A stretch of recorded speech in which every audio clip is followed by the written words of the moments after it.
潔周平挽回に至り、俺はお前を殺しに来たんじゃねえ、止めに来たんだ。挽回、不死の向上。無抵抗のやつを切れないってんなら相手をしてやるよ。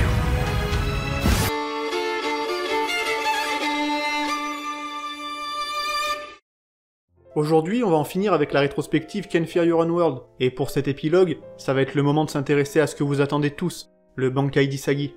Je vous l'ai dit dans la vidéo précédente, c'est finalement le vice-capitaine de la 9ème qui va affronter Ikone, dans sa forme Bankai/Resurrection, et mettre fin à toute cette histoire. Mais avant de commencer, pour fêter la fin de cette série, et si la rétrospective vous a plu, n'oubliez pas de bourrer les likes et de partager la vidéo pour faire connaître l'histoire des romans à tous les fans de Bleach. Allez, faisons déjà un petit point. Après la défaite et la fuite de Tokinada, le seul combat encore en cours était celui de Zaraki et Ikone, un affrontement qui aura duré un moment, mais qui, comme je l'ai dit, n'est pas vraiment montré et sert surtout à occuper Ikone, pendant que les autres affrontent Tokinada. C'est donc après ça qu'Isagi, toujours dans la zone après avoir fumé le noble Tsunayashiro avec Ginjo, va demander solennellement au capitaine de la 11ème de laisser gérer le petit Ikone.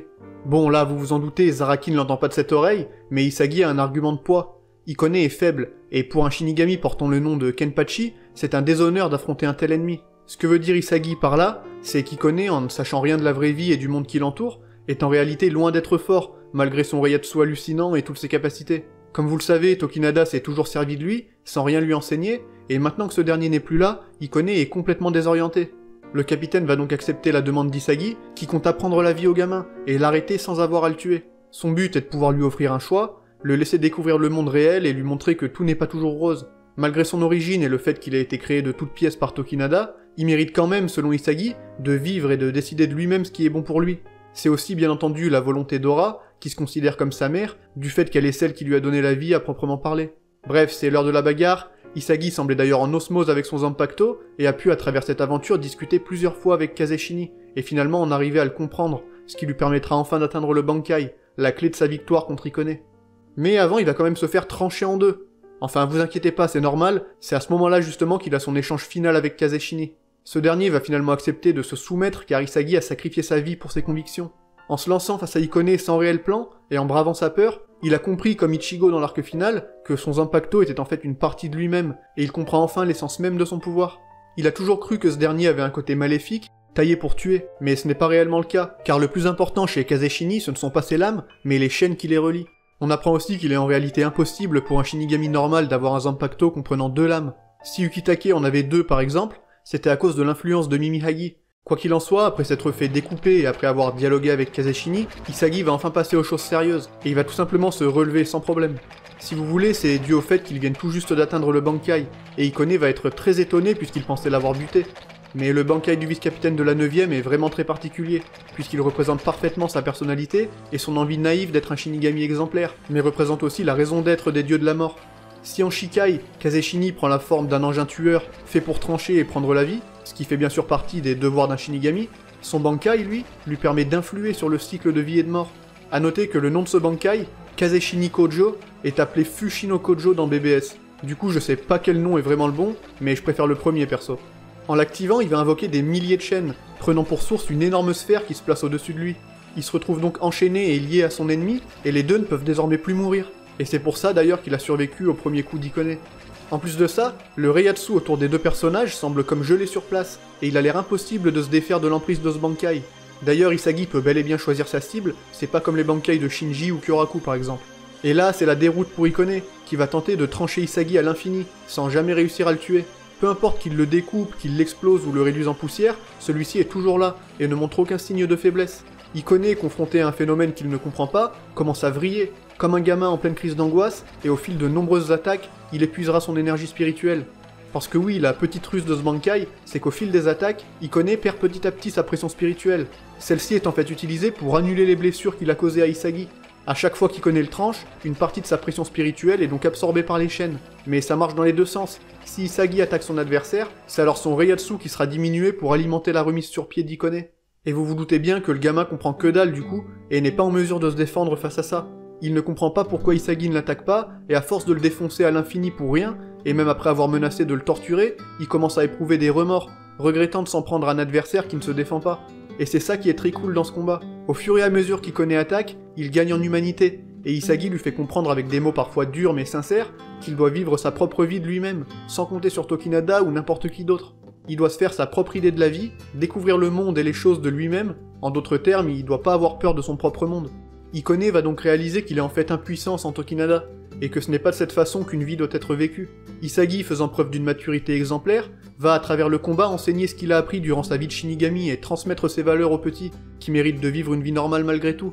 Mais c'est aussi en grande partie grâce à Aura, qui a été décisive à plusieurs reprises, et c'est une fois qu'Ikone se retrouve à bout de force, physiquement et mentalement, qu'Isagi arrêtera son Bankai, en demandant expressément aux autres de ne pas attaquer Ikone.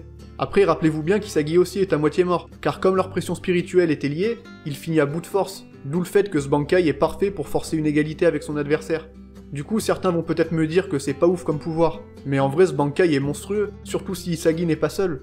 S'il active son Bankai, lui et son adversaire finiront à moitié morts, ça a l'air de marcher sur plus ou moins n'importe qui, et s'il a des alliés avec lui, ceux-ci auront juste à finir le travail. C'est ça la vraie puissance du Bankai, même si ici abattre l'ennemi n'est pas le but.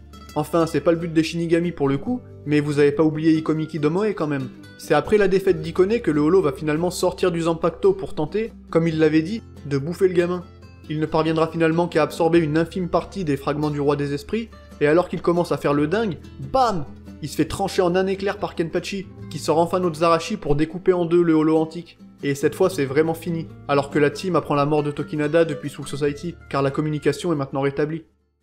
Bon oui, cette fin pour Ikomiki est drôle, moi elle m'a fait rire, mais je sais que certains s'attendaient à bien plus et ont été déçus, surtout quand on voit la fin de Tokinada à côté. Mais c'est bel et bien comme ça que se terminent les combats au Kyogoku. Urahara parviendra à ouvrir un Garganta pour dégager la réplique du palais, qui menaçait de s'écraser et qui était toujours retenue par Aura, et la Fullbringer finira par dériver avec jusqu'au Wekomundo, à 2 doigts de crever, ce qui est triste car au final elle a sauvé tout le monde. Mais bon, elle sera recueillie par les Arrancars, qui lui donneront à manger. D'ailleurs, si ça vous intéresse, les Arrancars se tapent de grandes salades à base de lézards du Wekomundo. Mais on comprend qu'elle souhaite un jour, si possible, revoir Ikone. Pour les autres, ils rentreront tous à Soul Society, les Arrancars repartiront au Wekomundo, et les Quincy Girls dans le monde humain. On a d'ailleurs une scène de fin que j'ai trouvée un peu nulle pour elles, où elles sont dans un café, et où on se prend une feinte en mode Bambietta et plus un zombie. Mais en fait si. Mais ça on s'en fout, ce qui est important dans cet épilogue c'est surtout la discussion entre Kyoraku et Ginjo. Le capitaine commandant va remettre au Fullbringer un des livres écrits par Ukitake, parce que oui, au cas où vous saviez pas, il écrivait des romans. Ginjo, qui est désormais au courant de tout, n'a plus vraiment de rancune envers les Shinigami, et Kyoraku nous dit qu'il compte changer les choses au Seireitei, en autorisant les gens du Rukongai à y pénétrer.